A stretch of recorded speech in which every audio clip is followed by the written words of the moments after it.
The big game is fast approaching, but wait, you still haven't got your tickets. You've spent hours searching, but you're still confused about ticket prices. Time to stop searching. Visit ticketcompare.com. We compare ticket prices for all the popular leagues and tournaments for you. We work only with the most trustworthy sites, so you can have peace of mind when buying your tickets. Compare prices, buy tickets, get to the game. Ticketcompare.com. Buying tickets made simple. How are we doing? All right, you? Yeah, good. Good. Go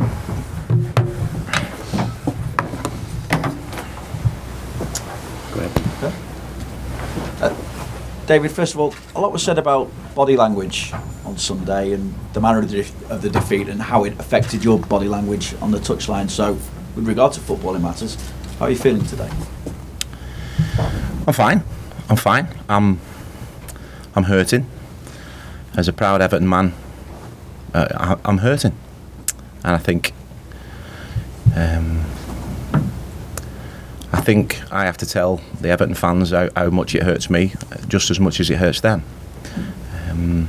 But you know, if people see that and give that opinion, that's absolutely fine. I'm hurting, but I don't think you ever turn down the opportunity to be standing where I'm standing, and that's the case at the moment. That I'm hurting, but I still remain a proud Everton man. In this whole situation then, do you feel you've been hung out to dry? I think you never turn down the opportunity to be Everton manager. I think it's really important that I say that. I think it's really important that you try and help the club out in a difficult time. Now, 5 weeks ago I was asked to do a job, to come in to lead the team. I did that. I've been doing that. You never turn down that opportunity to ever be Everton manager. I wouldn't have turned it down 5 weeks ago. I didn't turn it down 5 weeks ago, 5 days ago, 5 minutes ago. I would still do exactly the same. I'm a proud man, and this is my club, and I love this football club. But at the moment, we're in a difficult time. We're in a difficult moment, and it's been tough. But it's time for people to stand up now, and I'll stand up there as long as I have to, as long as I need to help my football club. And the reason I ask you feel you've been hung out to dry is because obviously you came into the role as having been successful at under-23 level. You've stood up in such difficult circumstances as well. Is there questions in your head as to where you go from here now? I can't determine the future. I can only do what I've always done, which is give my all. I love coaching. I love managing. I have a wonderful job as under-23 manager and director of coaching, looking after all the coaches here. That is a privileged role I have, and I lead. But when Everton come calling and ask you to take over the club and manage the club, in my opinion, you don't say no. You don't say no 5 weeks ago, and you don't say no 5 days ago, and you don't say no in the future. This is a wonderful football club, and I have no regrets. David Moyes has said that it might make sense to move away and manage elsewhere, away from a club that you have such a connection to. Would that make sense in your mind now as well, to further that managerial career? I don't know, is the honest answer. I don't know. I don't know what the future will hold. Like I say, whoever becomes manager will have my full support, my full backing. I have a group of under-23 players that have been so successful over the last 2 or 3 years. We've brought a number of young players into the football club in the summer, and it would be remiss of me to turn my back on them now or whenever. It's not something I would want to do. It's not something I will do, because I want to give those players, those young under-23 players, every opportunity to follow in the footsteps of the likes of John Joe Kenny, Tom Davis, Dominic Calvert-Lewin, Mason Holgate. With the amount of success that we've had at this level, bringing players through, I would never turn my back on them. So I have a job to do at the moment, but I've also had a job to do for the last 4 years, and I'm very proud of that job that I've done. So what then do you make of the criticism that you personally receive at first team level when you see decisions questioned when Morales has played through the centre and Sigurdsson wide, or is there a feeling that maybe the players have let you down somewhat during this spell?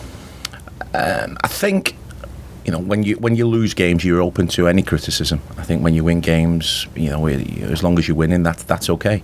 I think when we've lost games, particularly the last two, you're open yourselves up to any criticism that comes your way.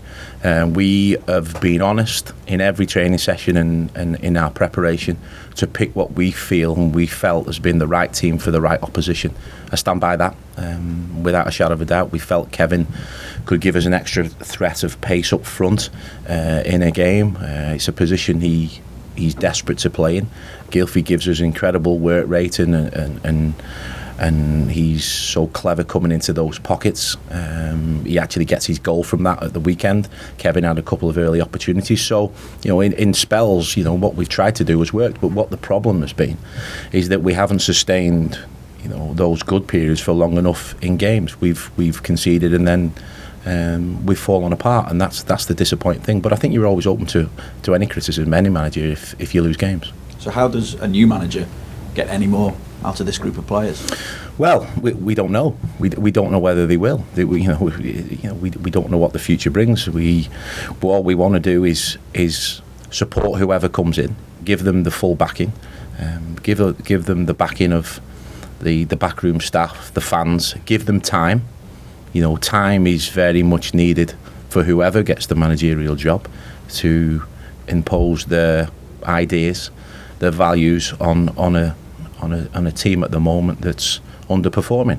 We need our best players back fit, and we need them quickly. Seamus, James, Yannick and Ross, we need them back. They're not far away, which will give everybody at the football club a massive boost. They could all be around the same time coming back in a couple of weeks. And we need January because we probably need recruitment. We probably need areas where we need to recruit, and that's just my assessment of the last 5 weeks. And however, we've got a massive week, a big game tomorrow, a big game on Saturday, and a huge month of December where we've got an awful lot of games. So we need to start winning, and we need to start winning quickly. So what is your understanding of the managerial situation today?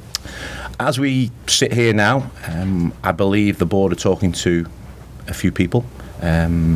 Talks are ongoing, but nothing has been finalised yet with anybody. So I continue to do what I was asked to do 5 weeks ago, which is prepare the team, pick a team, and win a game on Wednesday. And until somebody tells me differently, I'll continue to do what I've done for the last 5 weeks. With regard then to the conversations that you've had with the board, is the expectation that West Ham, and up against a team where you've spent a season at as well, is going to be your last in caretaker charge of Everton Football Club? I don't know, is the honest answer. If it is, I'd just like to take this opportunity to thank all the staff, in particular John Ebrell, all the fans for their amazing backing, and because they've been terrific, and we'll continue to give our all. If it's not, we'll just, we'll come in on Thursday, we'll come in on Friday, and we'll just keep rolling. And whoever gets the job, like I say, will have my full support and my backing. What have the board said to you with regard to what the future holds for you beyond this week, in terms of whether you go back to the under-23s or what have you? Well, nothing. If I'm being honest, nothing. I've been here now for 5 seasons, 4 years as under-23 coach, and I love the job. It was something I would, have no problem at all going back to do. Like I said, we brought in and recruited a number of young players in the summer, and I wouldn't abandon those players in that team because, there's a lot of quality there, and in my opinion, a lot of potential Premier League players. So I would have no problem at all in going back to doing what I did before. It seems that Sam Allardyce is the favourite to take over with regard to the ongoing talks. What do you make of that potential appointment? Well, Sam's a top manager, but I think it would be wrong of me to talk about individuals. I've seen the names that have been bandied about, all top managers. Whether there's truth in the names of some or all or none, I don't know, is the honest answer. I've tried to stay away from it, but I have seen those names linked. But I think it would be wrong of me to talk about individuals. But like I said, whoever gets the honour of being Everton manager will have my full support and my full backing. What is your message to the players moving forward? Well, we need to start winning. I think the home comforts of Goodison has to help us. We need to stick together. The players need to stand up and be counted. We need men. We need courage, and we need mental toughness. Not to just turn up and play, but when times are tough, you need your top players to stand up and be counted. I think that's really important.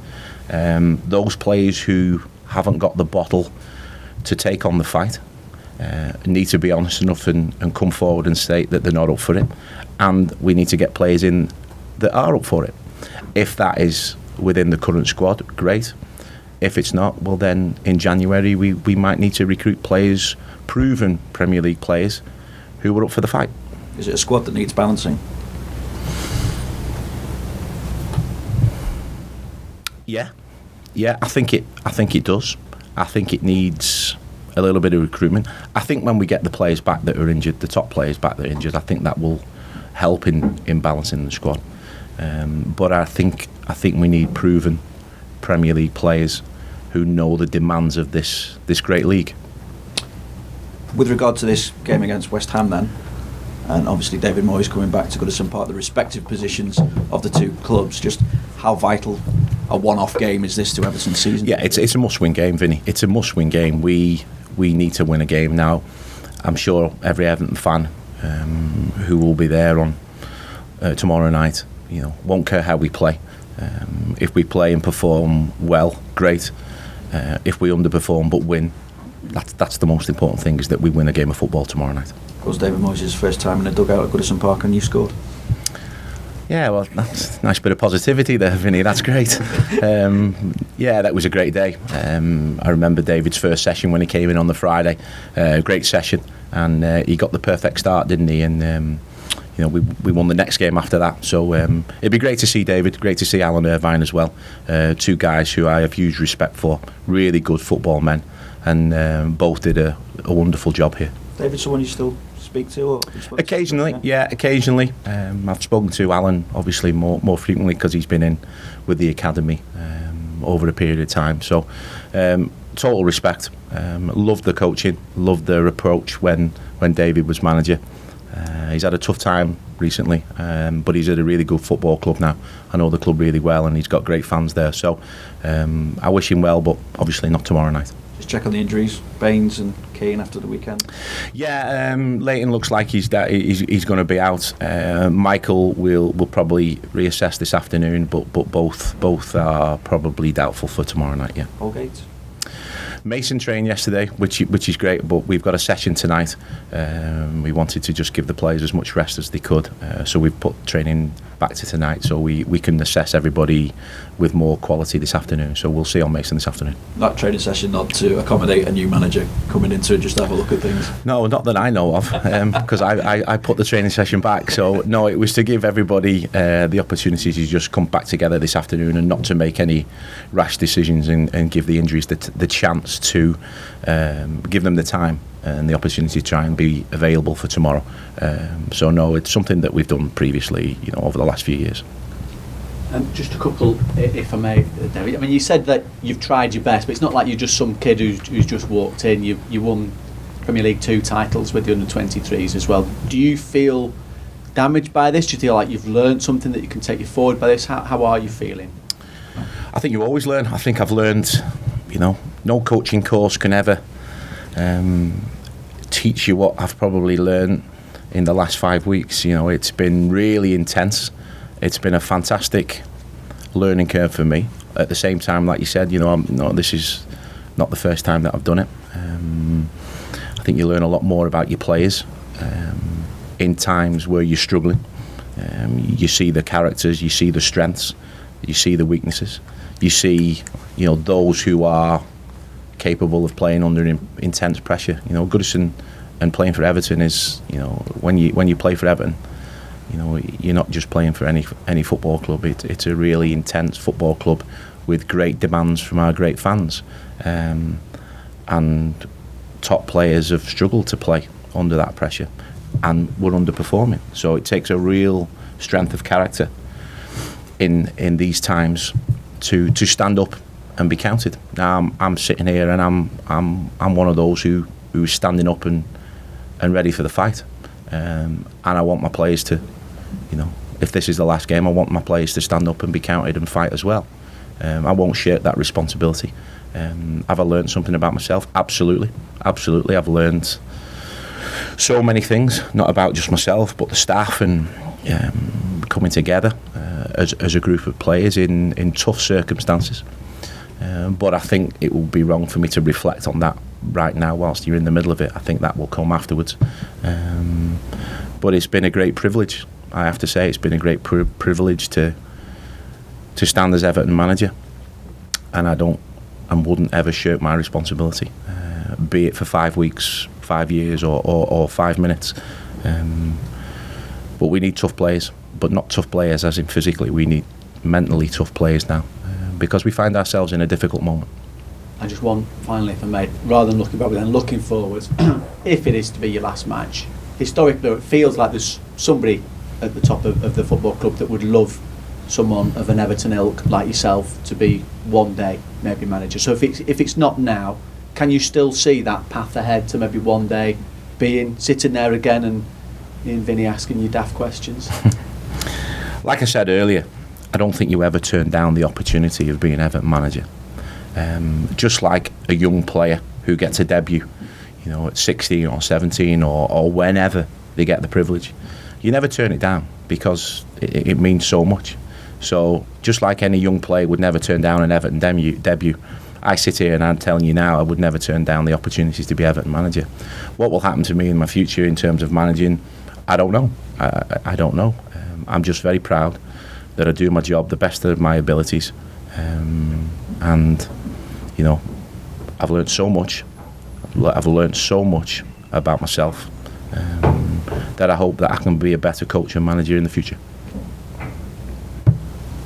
David, just sure that you will be in charge tomorrow night, and just work on a day-to-day basis at the moment? I think the last 5 weeks there was no guarantees 5 weeks ago that it would last a week, 2 weeks.